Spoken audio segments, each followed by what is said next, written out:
Señor, en esta gloriosa noche, nuevamente tu palabra va a ser manifestada para que tu pueblo, Señor, nuestro espíritu, sea edificado. Te pido, mi Rey, que sea tu gracia y tu misericordia moviéndose con poder en medio de nosotros. Señor, háblanos a través de esta palabra. Instrúyenos, capacítanos, exhórtanos, mi Dios. Anímanos, mi Padre, porque necesitamos cada día conocer y ser más como tú. Gracias, Señor, en el nombre de Jesús. Amén y amén.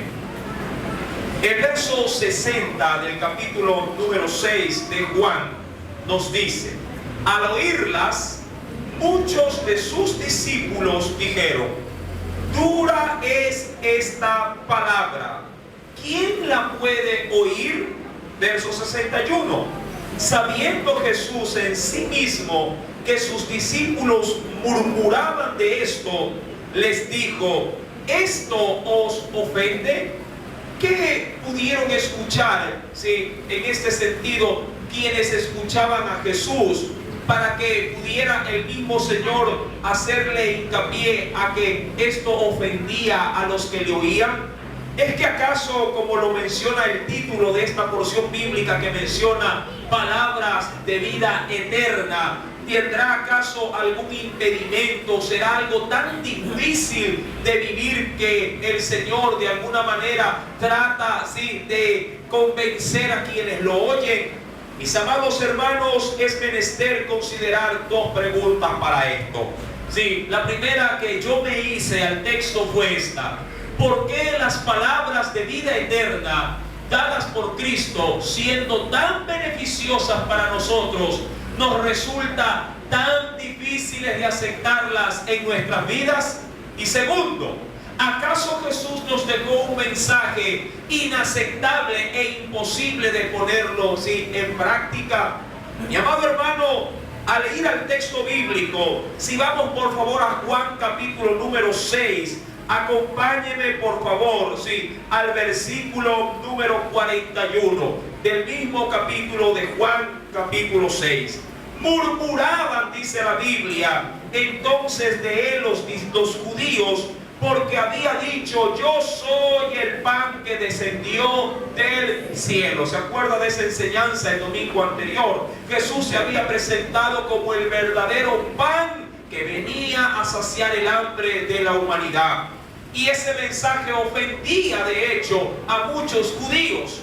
Aún adicionalmente, si avanzamos por favor en el mismo capítulo número 6, pero ahora en el versículo 52, dice nuevamente el texto: entonces los judíos contendían entre sí diciendo: ¿cómo puede éste darnos a comer su carne? Ya que Jesús había mencionado en un sermón majestuoso que solamente aquel que comiera su carne y bebiera su sangre podría alcanzar de alguna manera la redención que Dios les estaba ofreciendo. Estas palabras ofendieron a más de un judío cuando le escucharon.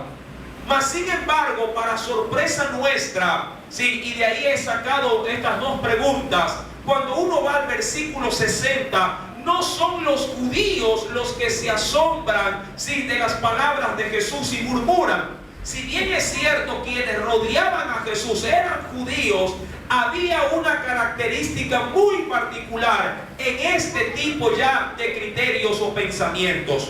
Mire por favor el verso 60 y mire lo que nos dice la palabra, si somos un poquito más detallistas en la lectura.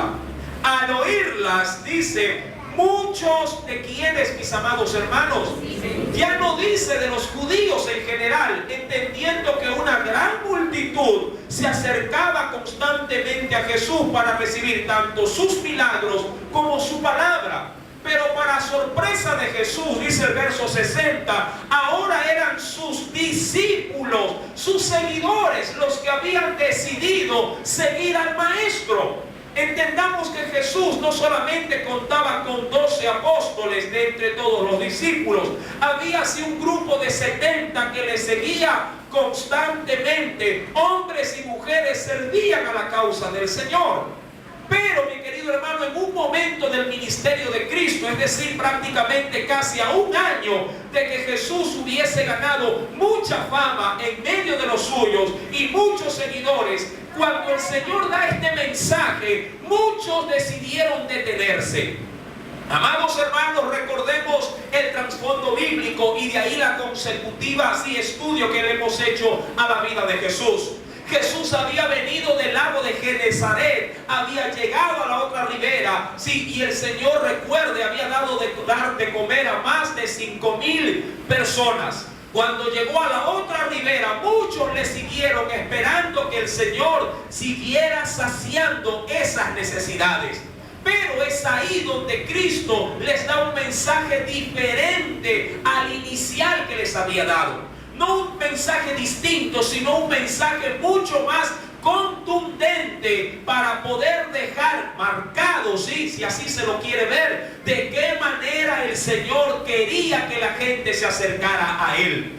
Cuando el Señor, si usted de hecho me acompaña al mismo capítulo número 6, versículo número 25, les dice: y hallándole al otro lado del mar, le dijeron: Rabí, ¿cuándo llegaste acá? Verso 26. Respondió Jesús y les dijo: de cierto os digo, que me buscáis no porque habéis visto las señales, sino porque comisteis el pan y os saciasteis. Muchos estaban buscando a Jesús por esto. Pero cuando Jesús en ese instante da un mensaje mucho más, diríamos, fuerte, mucho más sólido de lo que consistía el reino de Dios, muchos decidieron poner obstáculo.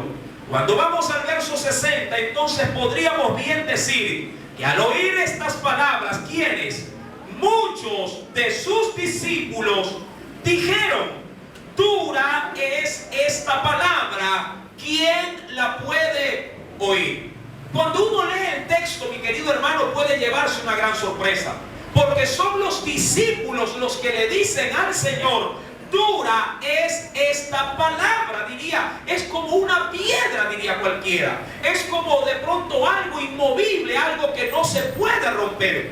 Cualquiera hubiera pensado: uy, el Señor es tan grotesco, o de alguna manera pone cosas que no se pueden cumplir.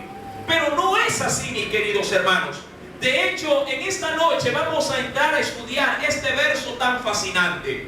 Veamos pues, para poder entender de una mejor manera el texto bíblico.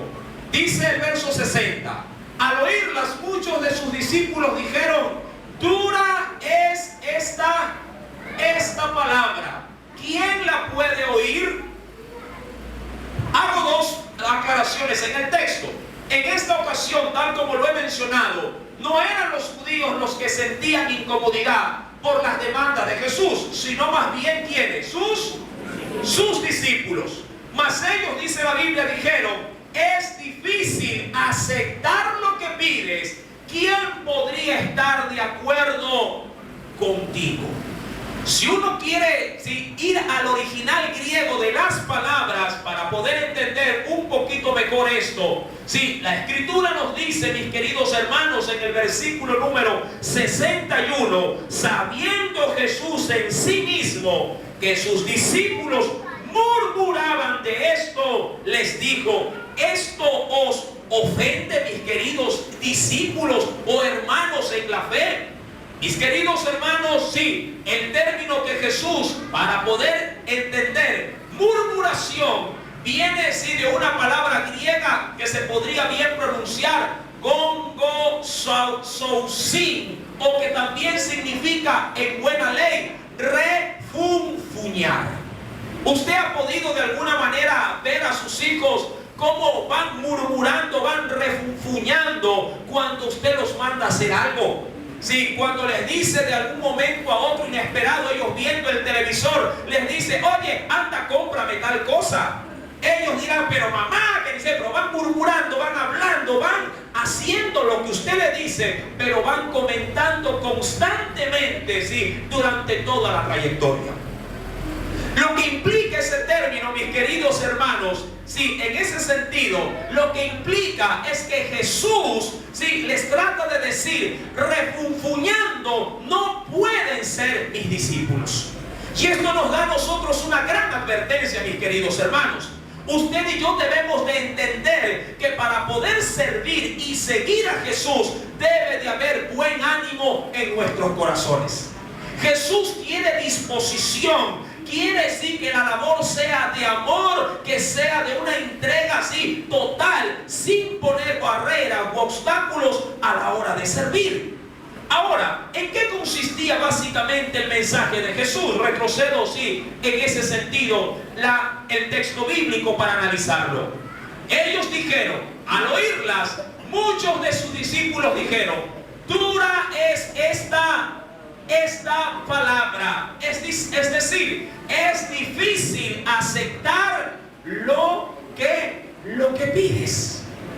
Dureza en ese sentido no significaba que era algo como una roca, sino que era algo difícil de hacer. Pero mi amado hermano, para mí, ante los ojos de Dios y de acuerdo a lo que la palabra de Dios nos enseña, no hay cosa imposible que un hijo de Dios, con la ayuda de Dios, pueda llevar a cabo.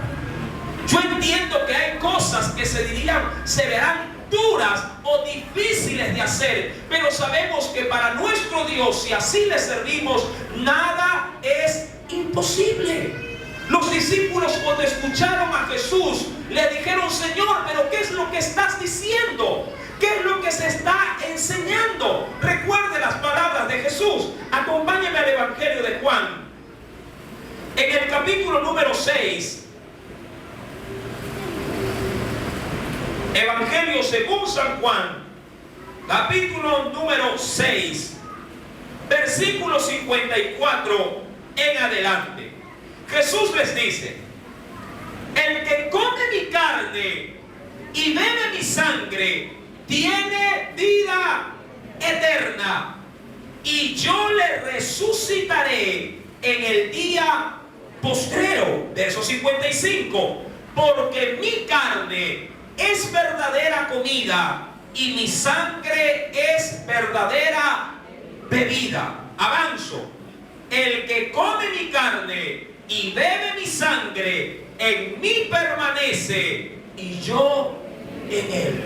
Cuando Jesús da este tipo de mensaje a toda una generación, mi amado hermano, que tenía, diríamos, en su corazón un concepto de lo que era la religión, no encajó las palabras de Jesús cuando expuso tales palabras.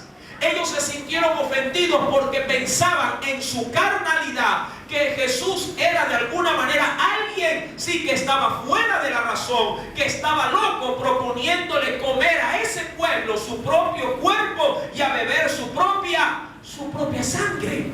Mis queridos hermanos, pero Jesús más adelante, continuando con los discípulos, les va a enseñar que Él no se refería a la carne como tal, ni a su sangre, sino al acto que habría de llevarse a cabo en la cruz del Calvario.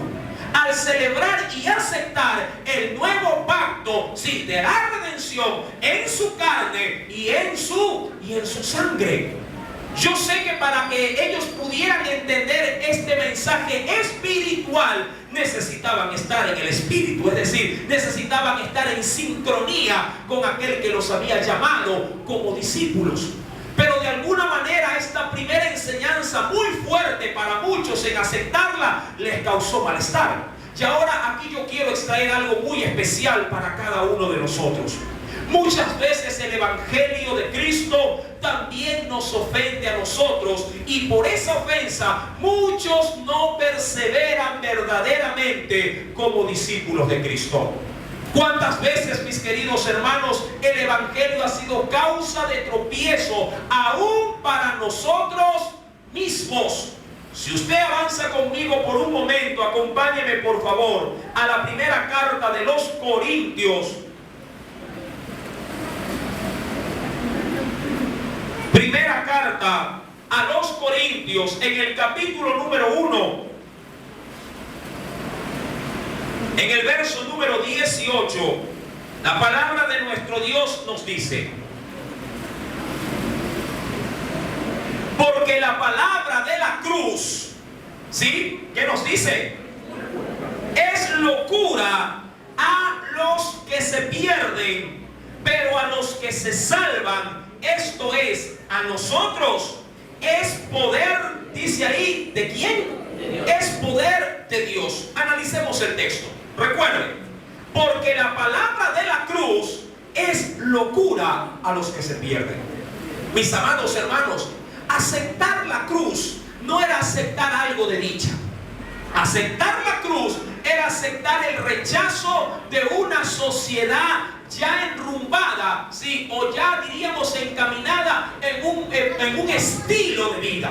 Aceptar la cruz era ir en contra de la corriente. Aceptar a Jesús era decirle a un estilo de vida: basta, hasta aquí sigo como yo quiero, ahora me encamino como tú me demandas hacer las cosas.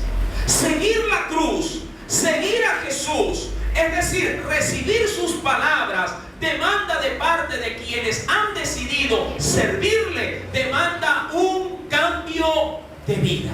¿Qué tan dispuestos estamos, mis queridos hermanos, a continuar cambiando cada día para agradar a Jesús? Recordemos las palabras que ellos dicen en la parte final, en el verso número 60. ¿Quién la puede oír? ¿Qué es lo que están tratando de decir? Si ¿quién podría estar de acuerdo contigo? Si esto va a ser así, prácticamente dijeron ellos, conmigo no cuentes.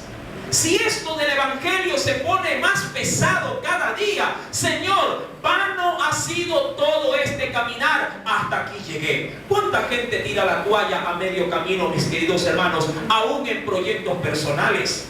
¿Cuánta gente, verdad, ilusionada al inicio comienza a experimentar de pronto un trabajo, una carrera, algún tipo de proyecto, pero al ver que las cosas no eran como se las habían pintado, termina arrojando la toalla? ¿Cuántas veces pasa eso dentro de la misma vida cristiana? Piensan al inicio que ser cristianos es simplemente una etiqueta. Hay quienes piensan que es una escarapela que se la lleva por fuera para que la gente le diga: oh, es un cristiano, porque lleva de pronto una Biblia. Hay quienes piensan que ser cristiano le da una llave para el éxito, si para con su Dios, para que todas las cosas que le iban mal, ahora todas las cosas le comiencen a ir bien. Pero ¿qué sucedería, mi querido hermano, si luego de recibir a Cristo las cosas no van bien, sino que se ponen peor? ¿Hasta qué punto estaríamos dispuestos a sentirnos ofendidos con agrado cuando servimos al Señor? Porque en eso concluye las palabras de Jesús. Cuando les dice en el versículo número 61, sigue en la parte final, y Él les dijo: esto os ofende. Mi querido hermano, Jesús no nos ha llamado a ser sus seguidores para calzar en medio de esta sociedad. Jesús no nos ha llamado a ser sus discípulos para que la gente tenga aceptación por nosotros. Aún el mensaje que usted lleva en sus labios, si cuando transmite la palabra, es a la verdad un mensaje ofensivo para quienes nos oyen. Porque a nadie le gustaría que le digan que es un pecador. A nadie. Sí, imagínese usted diciéndole a su jefe: discúlpeme, jefe, con todo el respeto que usted se merece, pero usted está en adulterio cada vez que viene con esa mujer que yo sé que no es su esposa. Muchos callan de dar un mensaje, si veraz, contundente. ¿Por qué? Porque puede caer muy pesado a los oídos de los oyentes. Mis amados hermanos, en el versículo número 61, sí, nos declara el Señor: sabiendo Jesús, verso 61, en sí mismo que sus discípulos murmuraban. Ya hemos visto ese término, murmuraban, es decir, refunfuñaban de esto. ¿Qué les dice el Señor? Esto os ofende. Hemos visto en la primera carta a los Corintios, ¿verdad?, que para muchos la palabra de la cruz, o diríamos así, el camino de la cruz, que vendría a ser para muchos locura. Pero para quienes es sensatez esa locura, para los que se salvan. Pero para los que se pierden, seguir el camino de la cruz es un camino a la verdad, sí, que es agradable. Para los que se salvan, agradable. Para los que se pierden, es una locura. Pero mi querido hermano, tomar el rumbo de la cruz es darle la espalda al mundo. Tomar el camino de la cruz es decirle al mundo: hasta aquí comparto tus criterios, hasta aquí comparto tu estilo de vida, hasta aquí llego con mis compromisos, porque he tomado un nuevo compromiso en mi vida y estoy decidido a caminar en él y a nunca más retroceder. ¿Qué tan dispuestos estamos como hijos de Dios a permanecer siempre firmes en ese caminar? Mis queridos hermanos, Jesús nos declara en este versículo número 61, sabiendo Jesús en sí mismo que sus discípulos murmuraban de esto, les dijo: ¿esto os ofende? Hemos considerado esto. Sus discípulos murmuraban, es decir, si cual soldado en rebeldía no querían aceptar, ¿qué cosa? Lo que se les ordenaba. Hay un texto maravilloso que nos enseña o nos ilustra, sí, el sentir muy profundo de estas palabras. Acompáñenme a la segunda carta de Timoteo. En la segunda carta de Timoteo, en el capítulo número 2. Recuerden que son los discípulos, los seguidores de Jesús, los que ahora están a punto o al borde de decirle: Señor, hasta aquí llegamos. Segunda carta de Timoteo, capítulo número 2. ¿Lo tiene? Mire lo que nos dice el versículo número 4. Es un texto muy rico en enseñanza. ¿Lo tiene? Nos dice: ninguno que milita se enreda en los negocios de la vida a fin de agradar a aquel que lo tomó, dice ahí, por soldado. Ahora, ¿a quién se está refiriendo el texto bíblico? ¿A quién, mi querido hermano? Si leemos el contexto, miremos pues las palabras del apóstol Pablo para Timoteo. Versículo número 1. Tú pues, hijo mío, esfuérzate en la gracia que es en Cristo Jesús. Lo que has oído de mí ante muchos testigos, esto encarga. ¿A quiénes, mi querido hermano?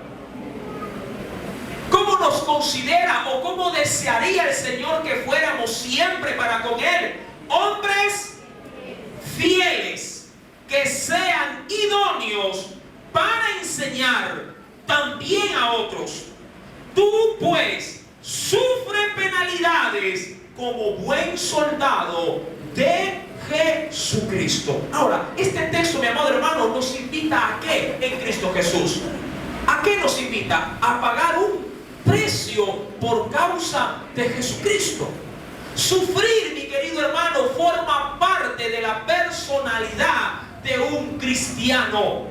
Parece mentira, mis amados hermanos, pero la iglesia en la actualidad lo que menos quiere pasar es sufrimiento. Lo que menos quiere vivir es una etapa de prueba o de resistencia. Mientras más el camino sea ancho para nosotros, mejor nos sentiríamos en nuestra forma de vida. Pero mi querido hermano, la Biblia nos exhorta y nos aclara que la vida de un creyente es una vida dura, una vida de batalla, una vida de lucha. Por eso es que el apóstol Pablo le dice a su discípulo: tú pues sufre penalidades como buen soldado de Jesucristo. Ahora, ¿cómo así este muchacho va a comenzar a sufrir en Dios? Mi querido hermano, el versículo número 4 nos da justamente esa respuesta. Porque la Biblia dice: ninguno que milita, es decir, ninguno que ha sido tomado o está sirviendo a las fuerzas armadas, ¿qué dice la Biblia? No se enreda en los negocios ¿de qué? De la vida. ¿Por qué, mi amado hermano? Ahora, si hablamos en sí mismo, ¿sí?, de este ejercicio en nuestra vida, aquellos que sirven a las Fuerzas Armadas tienen prohibido por ley, por ejemplo, participar en actividades tales como la política, ¿verdad? Toda persona que está sirviendo, ¿sí?, dentro de las Fuerzas Armadas tiene prohibido por ley como estatuto, ¿sí?, servir dentro, en este caso, del área política. ¿Sí? Es una cláusula que establece dicho organismo para regular, ¿sí?, en este caso, la vida de aquellos que se encuentran enrolados en dichos ejercicios. De la misma manera, mi querido hermano, la iglesia de Cristo, los discípulos del Señor, tienen como cláusula de ser cristianos no enredarse en los negocios de este mundo. Y cuando me refiero en los negocios, no me estoy refiriendo a que no se debe de trabajar. Cuidado, me malinterprete y va a dejar botado el trabajo, porque la Biblia dice que el que no trabaja tampoco no coma. Lo que yo le estoy diciendo por medio de la palabra es que las prioridades del creyente en esta tierra son las espirituales y no las terrenales. Dios nos confronta en este texto cuando nos dice más adelante en el verso número 5: y también el que lucha como atleta no es coronado, no es galardonado, sino lucha legítimamente. Y me encanta lo que dice el versículo número 6. El labrador, ¿sí?, hablando de alguien que siembra, para participar de los frutos debe trabajar primero. Diría que la iglesia suele hacer muchas veces a la inversa. Quiere los frutos, pero no quiere saber nada del trabajo. Quiere ser discípulo, pero experimentando solo los beneficios del discipulado, pero no las demandas que conlleva ser un seguidor o un alumno de su Maestro, nuestro Salvador. Cuando vamos a la Escritura en el Evangelio de Juan, capítulo número 6, recordemos pues entonces que Jesús les termina diciendo: esto os ofende. Algo curioso que en el término ofender, o toda la expresión esto os ofende, viene del griego que se lo podría leer umas escandaliceis, es decir, esto te escandaliza. Ya diríamos a un lenguaje actual, Jesús les dice: esto te impide seguir adelante o te detiene para no seguir siendo mi discípulo. Amados hermanos, el Evangelio de Cristo a la verdad nos escandaliza cuando estamos en nuestro entorno. Te avergüenza el identificarte como cristiano en medio de la sociedad. Conoce la esfera, sí, que te rodea, que tú eres un hijo de Dios, o tratas de pasar desapercibido.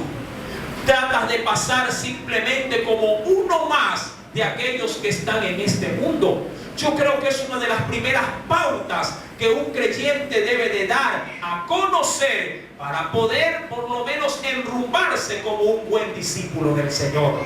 Un creyente no puede pasar desapercibido como cristiano. Mi querido hermano, si tú tratas de vivir una vida, diríamos, de camuflaje en medio de una generación que necesite el Evangelio, estás ofendiéndote de aquel que te ha llamado como soldado.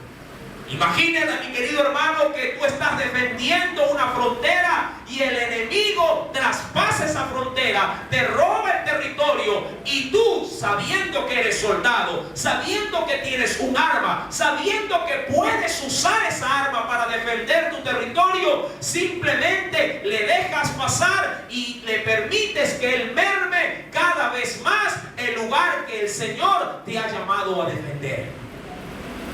En medio de pronto de una conversación, tú como cristiano, tú como creyente, estás escuchando palabras deshonestas, estás escuchando supuestamente chistes malsanos, palabras que son insensatas, y esto a vista y paciencia de tu propia vida, y por no desencajar, por no simplemente caer mal, callas y permites que el diablo siga avanzando, deteriorando cada día más la mente y los corazones de aquellos que tú bien pudiste haberles alumbrado.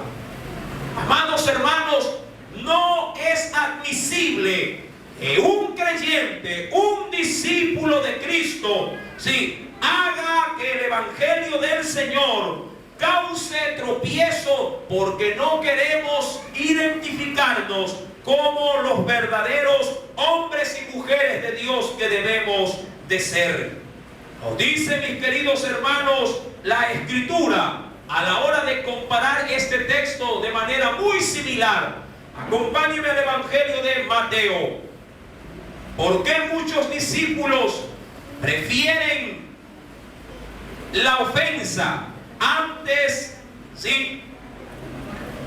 que la alegría que el mundo les ofrece? Bueno, Mateo capítulo 7 tiene dos pautas.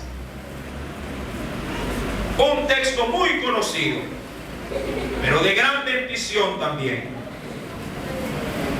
Mateo capítulo 7, versículo 13 y verso número 14. ¿Lo tienen? Nos dice el Señor: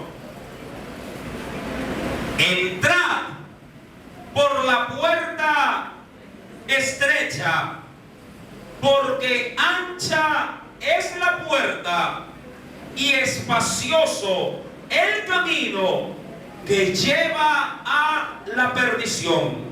Y dice, y muchos son los que entran por ella, porque estrecha es la puerta y angosto el camino que lleva a la vida, y pocos son, dice ahí, los que la hallan.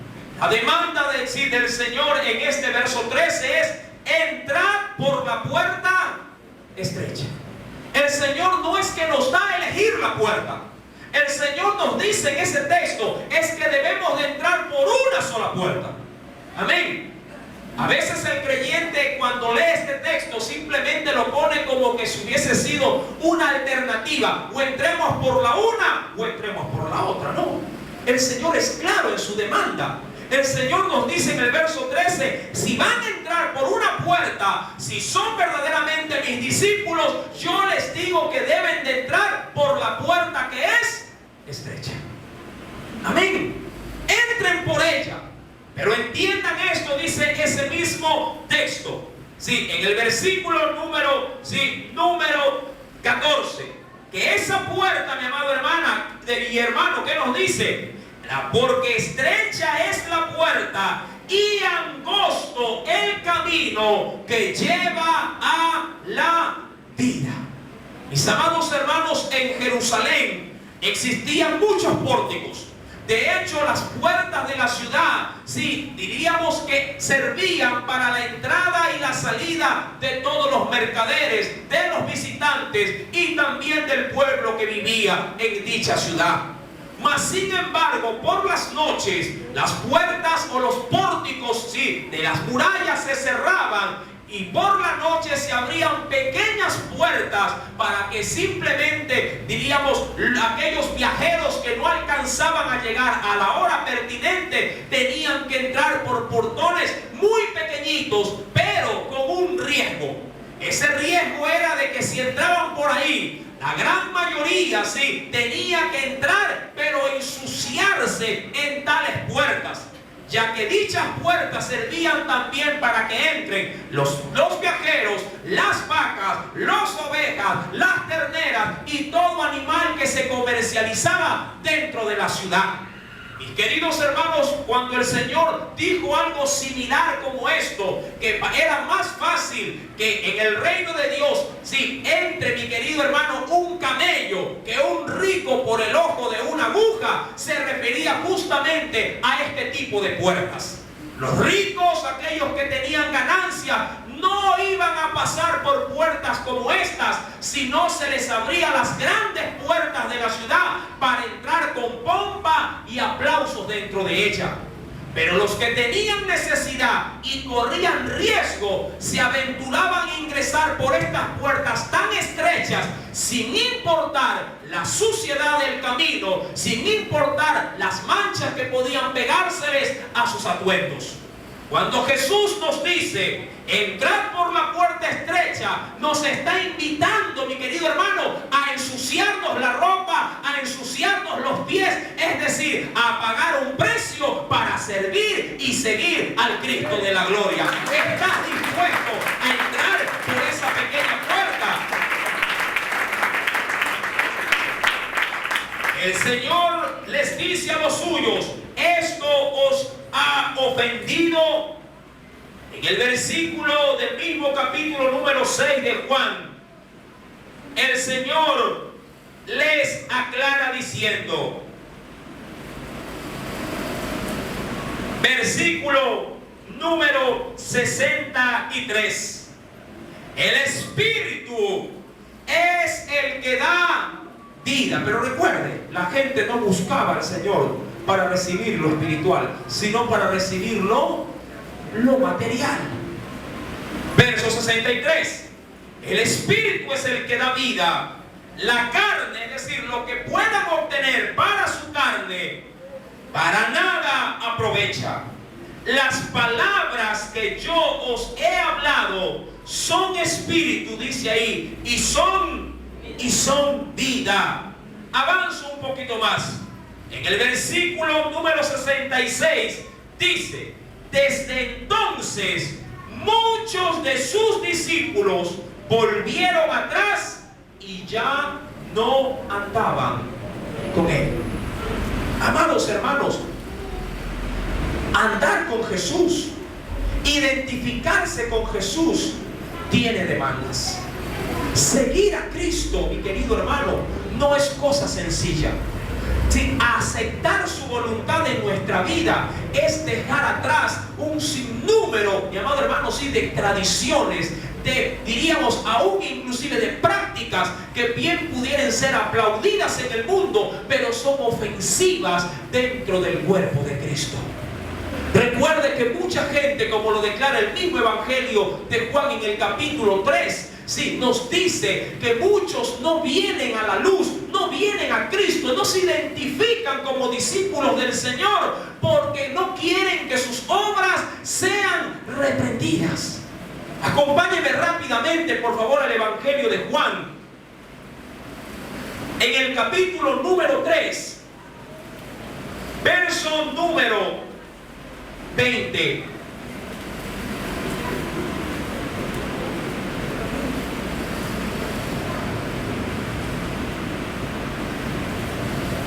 Porque todo aquel que hace lo malo aborrece la luz. Y dice ahí, y no viene a la luz. ¿Por qué causa?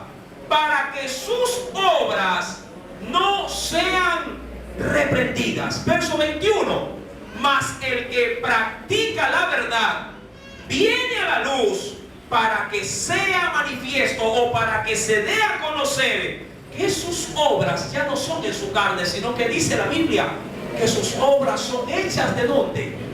Son hechas, dice ahí, sí, en Dios. Mis amados hermanos, yo entiendo perfectamente que hay quienes están dispuestos a pagar ese precio. Yo entiendo que hay quienes están dispuestos, como se dijo en la ilustración, sí, de la puerta estrecha y de la puerta angosta, que están dispuestos a ensuciarse los pies por causa del Evangelio. Pero mi amado hermano, entendamos esto, que esa demanda que Dios nos hace no es una demanda gravosa para nosotros. No es que el Señor nos quiere molestar. Lo que el Señor quiere es enseñarnos a servir, mi amado hermano, porque Él mismo, la Biblia dice que dejó todo para ser identificados como alguien que servía en este mundo. Cuando uno va al contexto para concluir del Evangelio de Juan en el capítulo número 6, el Señor les hace énfasis en esto. Evangelio según San Juan, capítulo número 6, mira lo que nos dice en el verso 62, luego de que el Señor les dice que se sienten ofendidos porque les estoy pidiendo algo adicional, algo más gente. Miren lo que dice el Señor.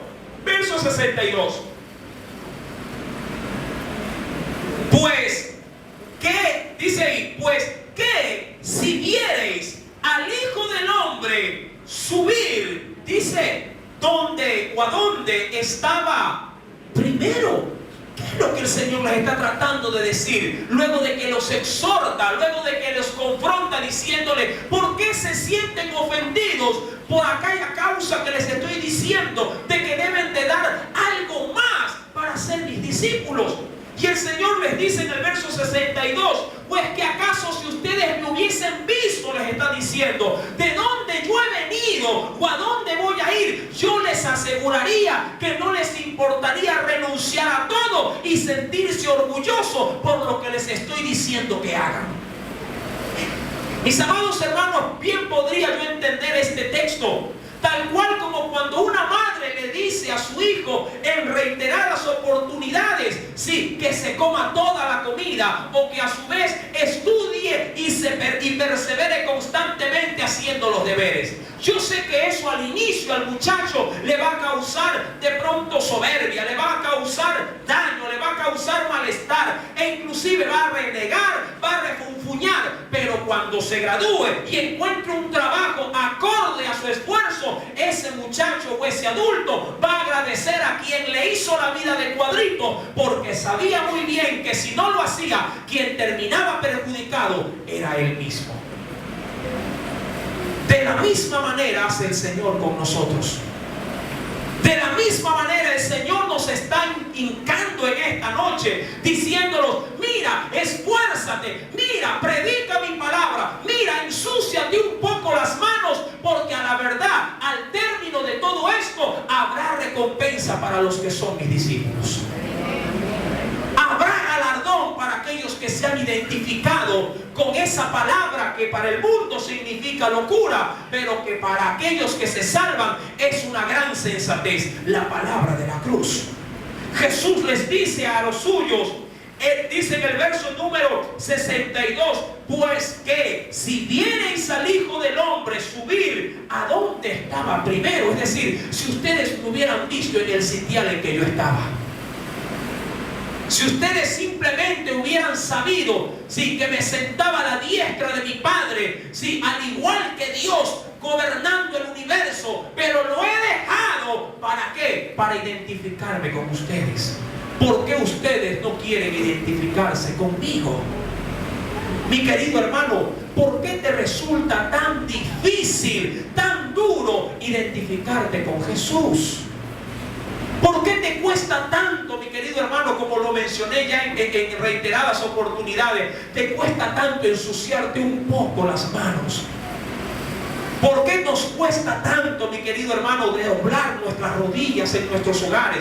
¿Por qué nos cuesta tanto congregarnos? ¿Por qué nos cuesta tanto sin leer la palabra? ¿Por qué nos cuesta tanto abrir nuestros labios y transmitir el mensaje de Dios a los nuestros? ¿Por qué nos cuesta tanto si no es que acaso nos está ofendiendo el Evangelio de Dios? ¿O es que acaso sentimos vergüenza cada vez que alguien que no comparte nuestra fe, si quiere de alguna manera imponer su creencia y nosotros nos quedamos callados y dejamos simplemente que esto pase por encima de nosotros? Mis amados hermanos, la palabra del Señor lastimosamente concluye, sí, con el verso 66 frente a dicha confrontación, diciéndonos: desde entonces muchos de sus discípulos volvieron atrás y ya no andaban con él. Mi amado hermano, ¿estás dispuesto a abandonar la fe o estás dispuesto a identificarte en la fe? No busques un término medio, ¿sí?, en este caminar. No busques pararte a la mitad diciendo: hermano, ni de aquí ni de allá. No le digas a aquel que te ha llamado para que seas salvo: Señor, quiero ser salvo, pero no quiero ser santo. Recuerda que el término santo significa apartado, ¿sí? O separado. ¿Pero para qué? Para servir a Dios. La iglesia no solamente debe de ser salva, la iglesia debe de ser santa. Amén. Y un santo no se ofende cuando su Señor le dice que tiene que ir a hacer lo que Él le ordena. Un santo no se siente aludido cuando tiene que pararse y callar al necio y haciéndole ver su necedad. Un santo, mi amado hermano, no huye frente a las resistencias que el enemigo pudiera levantar en nuestra vida. Un santo defiende el evangelio. Un santo se mantiene firme en la fe. Un santo no renuncia, sino que sufre las penalidades como buen soldado de Jesucristo. Si lo eres, mantente en esa línea, porque al final galardón hay para tu esfuerzo. Oremos. Meditamos en esta hora, oh Dios, en esta tu palabra. Si en más de una ocasión me he sentido ofendido, si en alguna ocasión me he mantenido solamente como alguien salvo y ajeno a mis obligaciones como creyente, te pido perdón, Señor. E inclusive, si mi vida ni siquiera ha sido salvada por ti, en esta noche aprovecho, oh Dios, este momento que tú me has hecho reflexionar, y te pido me perdones, y te pido me salves primeramente, porque he decidido aceptar de ti no solamente el desafío de servirte, sino de hacerlo en una posición correcta. Quiero servirte siendo salvo y siendo santo a la vez. Señor Dios Todopoderoso, abro mi corazón entonces para recibir tu salvación. Y yo que soy salvo, abro también mi corazón para ser santo. No quiero nunca más renegar de aquello que tú, en tu sabiduría, me demandas. Necesito, Señor, sentirme orgulloso de lo que soy, un hijo de Dios. Estoy dispuesto a entrar por donde otros no quieren entrar. Estoy dispuesto a ir donde otros no quieren ir. Estoy dispuesto a hacer lo que otros no quieren hacer. Señor Jesús, dejo atrás esta vida, dejo atrás estos compromisos que lo único que hacen son desviar mi atención, mi verdadera atención, de lo que tiene valor. Tú eres la razón de mi vida. Tú eres la razón de mi existencia.